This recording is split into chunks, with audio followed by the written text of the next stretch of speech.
مرکزهای بین المللی زلزله نگاری خبر دادند که صبح 2 ایون سال 2024 ساعت 9:14 دقیقه به وقت محلی در مرز تاجیکستان و ازبکستان یک زمین لرزه با اقتدار بیش از 4 بال طبق جدول ریختر رخ داده است. مرکز آفات طبیعی در 36 کیلومتری جنوب شرق شهر شورچه ولایت سرخندریا در جنوب ازبکستان جایگیر شده.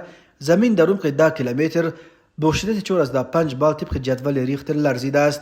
اما مرکز پیشبینی زمین لرزه های وزارت حالات های فوق العاده ازبکستان که زمین لرزه ها را در تمام آسیای مرکزی پیگیری و ثبت میکند خبر داد که مرکز این زمین لرزه اخیر در قلمرو تاجیکستان جایگیر شده بود و اقتدار زمین لرزه صبح 2 ایون در مرکزش 4.7 بال تشکیل داده است. زلزله نگاران ازبک همچنین خبر دادند که دستگاه های آنها در عمق 120 کیلومتر لرزیدن بستر زمین را ثبت کردند.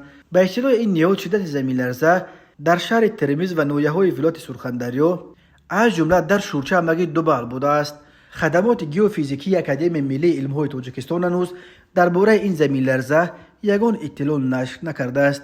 درباره خسارات و تلفات بر اثر این آفت طبیعی تا حال گزارش به دست نرسیده است. تاجیکستان در یک منطقه زلزله خیز قاره آسیا جایگیر شده، هر سال در قلمروش صدها زمین جنبی ثبت می شود.